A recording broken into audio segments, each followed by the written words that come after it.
Hello my cutties family, welcome back to my channel Chatu's creation.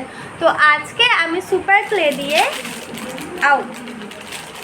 O my god সব পড়ে গেল। এক minute. তো আজকে আমি এই সুপার ক্লেগুলো ইউজ করে কিছু বানাবো।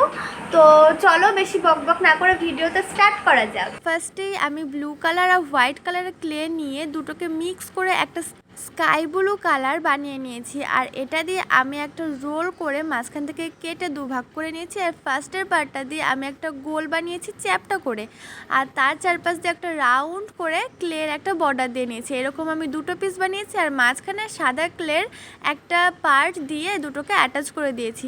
এইগুলো অ্যাটাচ করতে কোনো গ্লু লাগবে না, এগুলো একাই অ্যাটাচ হয়ে যায়। তোমরা যারা ক্লের কাজ একটু করেছো বা ধরেছো তারা নিশ্চয়ই জানো।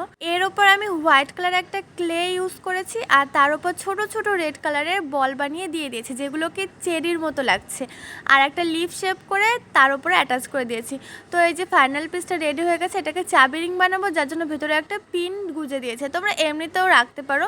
তো এই ক্লেগুলি খুবই অ্যাফোর্ডেবল প্রাইসে পাওয়া যায়, 50 টাকা মার্কেটে পাওয়া যায়, আর সব জায়গায় এখন অ্যাভেলেবেল হয়ে গিয়েছে। তো সেকেন্ড পিসটা আমি রেডি করছি, এখন সেকেন্ডে বানাচ্ছি একটা কোন।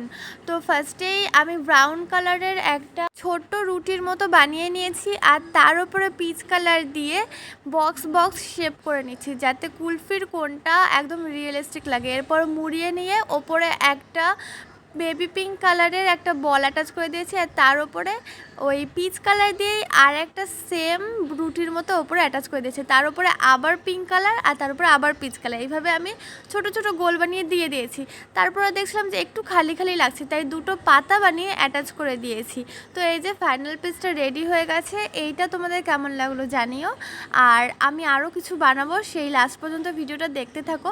দারুণ দারুণ জিনিস বানিয়েছি, আমার তো খুবই ভালো লেগেছে। তো চলো এখন থার্ড পিসটার দিকে এগোনো যাক। আর এখানে আমি একটা ব্রাউন কালার ক্লে নিয়ে রাউন্ড শেপ করে নিয়েছি, তার উপরে পিচ কালার দিয়ে ঢেকে দিচ্ছিলাম। আর এরকম একটা শেপ দিতে হবে যাতে মনে হয় ক্রিমের একটা লেয়ার ওপর দিয়ে আছে। তো এইটা আমি একটা ডোনাট বানাচ্ছিলাম। ওপরে আমি আরেকটু ডিটেলস অ্যাড করার জন্য একটা পিঙ্ক কালার ক্লে নিয়ে, ও হ্যাঁ এটা কিন্তু বেবি পিঙ্ক কালার, সেটা নিয়ে দড়ির মতো বানিয়ে ওপরে এইভাবে লাগিয়ে দিচ্ছিলাম।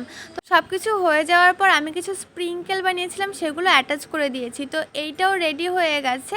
এত কিউট কিউট খাবারগুলো বানিয়েছি না, আমার নিজেরই খেয়ে নিতে ইচ্ছে করছে। তো তোমাদের কোনটা বেশি ভালো লেগেছে সেটা কিন্তু কমেন্ট করতে ভুলো না। আর নেক্সট তোমরা কি দেখতে চাও সেটাও কমেন্ট করে দিও। তো এই পিসটা তো আমাদের রেডি হচ্ছে, চলো এখন সবচেয়ে মজাদার সবচেয়ে লাস্টের পিসটার দিকে যাই। আর এইখানে আমি বানাচ্ছি একটা কেক। ফার্স্টে পিচ কালারের একটা ক্লে নিয়ে কেকের শেপ করে দিলাম আর তার ওপরে রাউন্ড করে একটা হোয়াইট কালারের রুটির মতো শেপ করে ওপরে অ্যাটাচ করে দিলাম।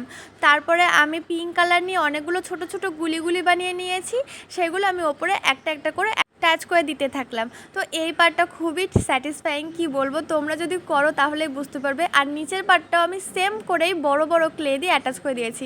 ওপরে আমি দুটো ব্লুবেরি বা কিছু তোমরা কালো জাম যাই খুশি বলতে পারো, তো আমি দুটো পার্পল কালারের গোল গোল করে অ্যাটাচ করে দিয়েছিলাম। তো কেক বানাবো, মোমবাতি না বানালে হয়, এজন্য আমি ইয়েলো আর হোয়াইট কালারের কম্বিনেশনে একটা মোমবাতিও বানিয়ে নিয়েছি। তো আমার কেকটা তো রেডি হয়ে গেল, তোমাদের কেমন লাগলো কমেন্ট করে জানিও। আমার কিন্তু কেকটা সবচেয়ে বেশি ভালো লেগেছে। চ্যানেলটাকে সাবস্ক্রাইব করতে ভুলো না যেন। বাই।